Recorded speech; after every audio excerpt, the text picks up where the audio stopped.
Welcome back, everyone, to Pontos Fathom Hobbies. This is Season 6 of A Song of Ice and Fire tabletop miniature game, and we are going to be playing Baratheon versus Targaryen. Namely, we're going to be picking out the Unsullied and Dothraki veterans, Dothraki outriders, and we'll be pitting them against Stannis and his Baratheon sentinels, Baratheon Wardens, and Baratheon Stag Knights. Just 3 armies each. Just a quick skirmish. Get these guys out in the tabletop. I just recently painted the Targaryens. So looking forward to getting these in gameplay. So we'll go through the fast forward here. We'll get all the units set up, and then we'll slowly go through the miniature by miniatures and the various characters that we'll be playing in game. All right. Thanks a lot for watching.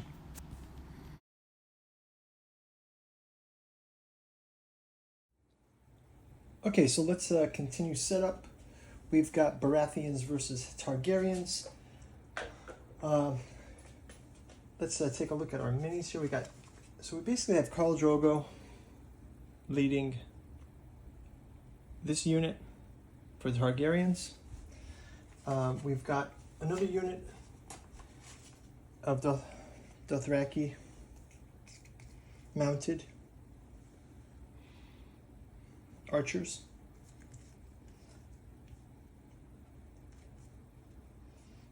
And we've got Daenerys Targaryen as our character player. Give her a card here. We've got a paint through video too for all of these if you want to go check those out. We've also got for House Baratheon, we're going to play Stannis with these units.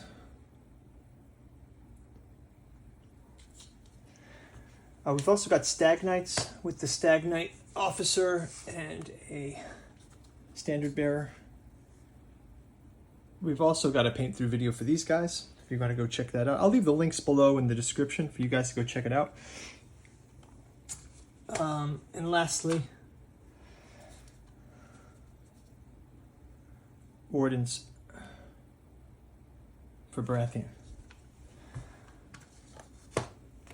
Okay, from a rules point of view, we're just going to play a quick skirmish. I'm only using 3 armies. I just want to kind of get this on the table. We've got the tactics board in play. We've got, I will spend some time getting the rest of the components, cards shuffled, get our tactics cards decks set here. We can take a quick look at our characters here. We've got the Unsullied officer leading the Unsullied. He's got Order, Relentless, start of a friendly turn. This unit may perform 1 attack maneuver action, do not activate, or go down fighting. Each time a rank in this unit is destroyed, 1 enemy they are engaged with suffers 1 wound. And we've got the Unsullied Swordsman. Unsullied Prowess, Decision, may always reroll attack dice. Opponents cannot expend weakness tokens on this unit while they're attacking. Wow, that's cool. It says only 1 in 3 prospects for the famed Unsullied survived the brutal training process. These fearsome eunuch legions are renowned for their individual skill and unshakable discipline. While individuality might not quite physically match Western soldiers, the Unsullied feel no pain and are adept at striking foes when they least expected. Underestimating the Unsullied for their slight stature and strange ways is a quick route to the grave. Cool. That's kind of why I want to get those guys on the board. So, also, we've got Dothraki Outriders. As scouts, the Dothraki Outriders have few equals in their home terrain, but once battle is engaged, the true threat emerges. Ranged combat power delivered by horseback. While typical archers plague any footbound force, the ability to strike from a distance, then whisk away on horseback gives the Dothraki a powerful capability that can only be countered by swift cavalry or archers. That said, Outriders should take care to remain mobile. They've got Cavalry, Dothraki Shortbow, and Nimble as their skills. And then we've got Dothraki Screamers.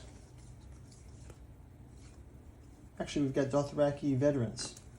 Dothraki Veterans, led up by Khal Drogo. Superior Dothraki horsemanship finds its pinnacle in the Dothraki veterans. Adapt with both blade and bow. Veterans soften up the chosen prey with deadly arrows before a brutal charge.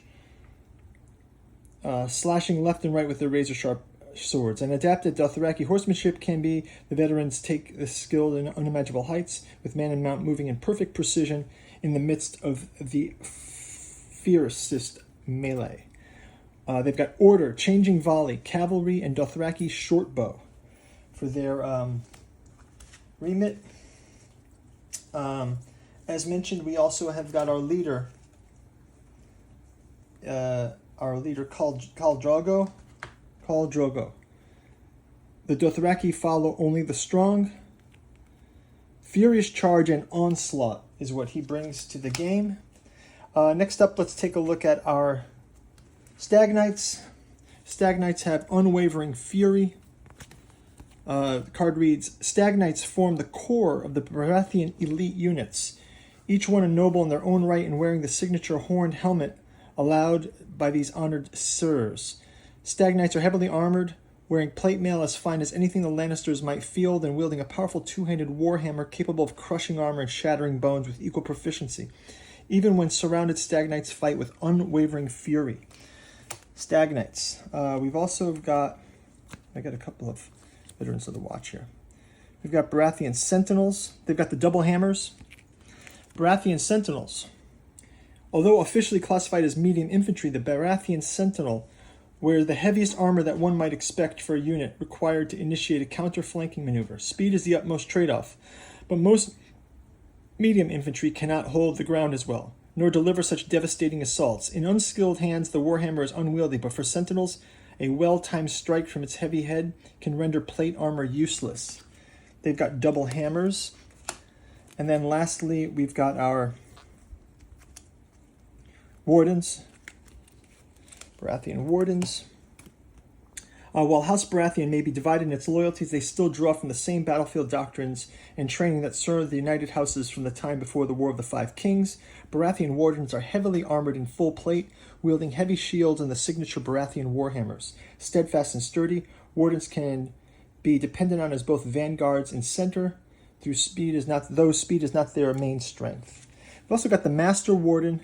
We've got the Stag Knight Noble. These guys both give, Master Warden gives order, stand your ground. Stag Knight Noble gives order, reckless vengeance. Keep those in mind. And we've got Stannis Baratheon as the commander. He gives critical blow, loyalty, and unyielding to his gameplay. And let's go ahead and I think that's about going to do it for the setup.